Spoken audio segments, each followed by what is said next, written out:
Hi hello friends, எல்லோரும் எப்படி இருக்கீங்க? நல்லா இருக்கீங்களா? நம்ம இன்றைக்கி வந்து முட்டை குழம்பு தான் வைக்க போகிறோம். அதுக்கு நான் வந்து 5 முட்டை எடுத்துருக்கேன். அப்புறம் 2 வெங்காயம், 2 தக்காளி, அப்புறம் இஞ்சி பூண்டு பேஸ்ட்டு, 2 பச்சை மிளகாய் எடுத்துருக்கேன். சரிங்களா? இப்போ நம்ம எப்படி செய்ய போகிறோம்னு சொல்லி பார்க்கலாம். பாத்திரத்தை அடுப்பில் வச்சுட்டு ஆயில் ஊற்றிக்குவோம்.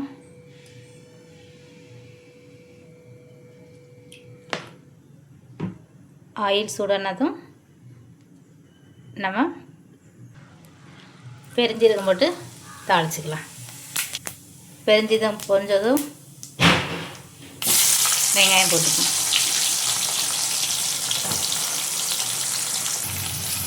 கருவேப்பிலை, பச்சை மிளகா எல்லாத்தையுமே போட்டு நம்ம வதக்கிக்கணும். நமக்கு வந்து வெங்காயம் நல்லாவே வதங்கணும். நல்ல குழைய வெந்தால் மட்டும்தான் நமக்கு அந்த முட்டை கிரேவி திக்னஸ் கிடைக்கும். அல்லது வெங்காயம் மட்டும் நமக்கு முழுசாக கிடக்கும். அதனால் நல்லாவே வதக்கிக்கலாம். உப்பு போட்டே வதக்கிக்கலாம் வெங்காயத்துக்கு.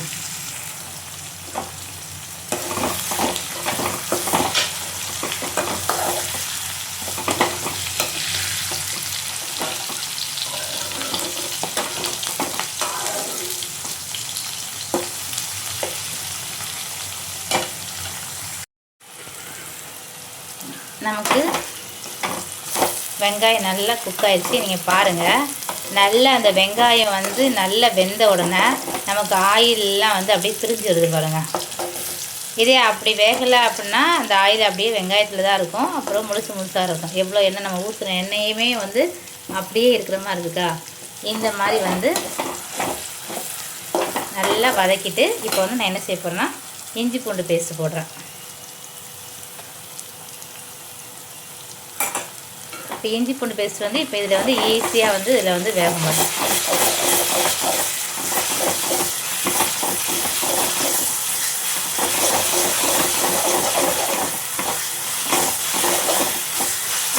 இதுவுமே இந்த எண்ணெயில் கொஞ்சம் நல்லா குக் ஆகட்டும்.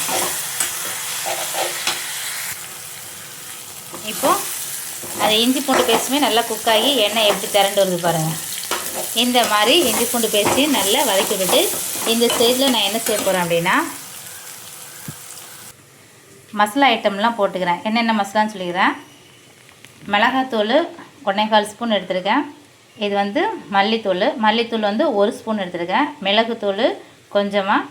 அதுக்கப்புறம் இது வந்து ஜீரகத்தூள், மஞ்சள் தூள். ஜீரகத்தூளும் 1/2 டீஸ்பூன் தான்.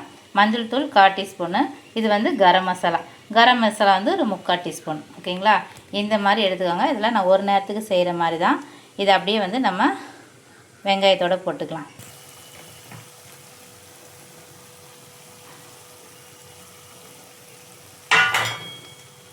இப்போது இந்த மசாலா எல்லாத்தையுமே நல்லா நம்ம இதில் போட்டு வதக்கிக்கும். நம்ம இதுக்கப்புறம் தக்காளி போடலாம். இப்போது அந்த வெங்காயம்லாம் போடும்போது கொஞ்சம் அதில் வந்து பிடிக்கிற மாதிரி இருக்கும். மசாலாலாம் போடும்போது நம்ம வெங்காயம் தக்காளி போட்டுட்டோம் அப்படின்னு வச்சுக்கோங்க, அப்போ உங்களுக்கு வந்து அந்த பிடிக்காது. அதில் கொஞ்சம் தண்ணி எல்லாம் வரும்ல, அப்போ பிடிக்காது. அதனால் ஃபஸ்ட்டு மசாலாவை போட்டு நல்லா வதக்கி விட்டுட்டு இந்த மாதிரி நல்லா வதக்கிட்டு இப்போ வந்து நான் என்ன செய்ய போகிறேன்னா தக்காளி போட்டுக்கிறேன். 2 தக்காளி நறுக்கி வச்சுருக்கேன். 2 தக்காளியுமே போட்டுக்கலாம். இதை இப்போ நல்லா குழைய வதக்கிக்கலாம்.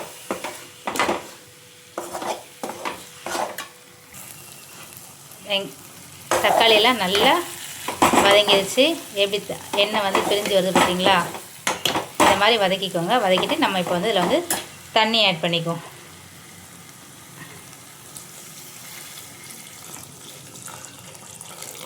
நான் இப்போ வந்து இந்த 1 டம்ளர் தண்ணி தான் ஆட் பண்ணியிருக்கேன்.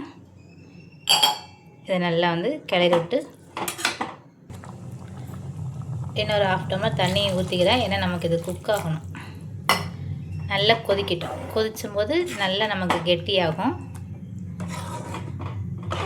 இது கொதிக்கிற நேரத்தில் நம்ம வந்து முட்டை தோல்லாம் உரிச்சிட்டு வந்துடலாம். நமக்கு கொதிச்சிருச்சு. இந்த ஸ்டேஜில் வந்து நீங்கள் உப்பு பார்த்துக்கோங்க. உப்பு பத்தலைன்னா உப்பு இந்த ஸ்டேஜில் போட்டுக்கோங்க. இப்போ வந்து நான் முட்டையை உரித்து வச்சுருக்கேன். அதை வந்து நான் 4 கீறியிருக்கேன். தெரியுதா? அப்படி வந்து 4 பக்கமும் கீறியிருக்கேன். அதை வந்து நம்ம உள்ளே ஆட் பண்ணிக்கலாம்.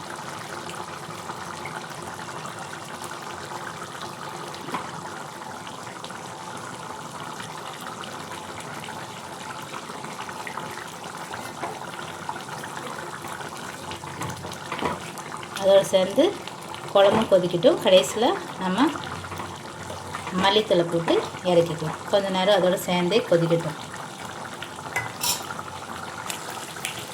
நமக்கு முட்டை குழம்பு வந்து ரெடி ஆயிடுச்சு.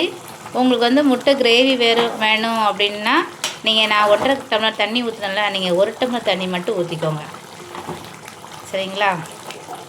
நான் வந்து எங்கள் வீட்டில் 4 பேர் தான், ஆனால் 5 முட்டை போட்டிருக்கேன். ஏன்னா திடீர்னு ஒரு முட்டை, சில முட்டைலாம் பார்த்திங்கன்னா ஒரு மாதிரியாக இருக்கும், சாப்பிடவே தோணாது, அந்த மாதிரி இருக்கும். அதனால் எப்போவுமே 4 முட்டைக்கு பதில் 5 முட்டை 6 முட்டை போடுறது தான் வழக்கம் நமக்கு.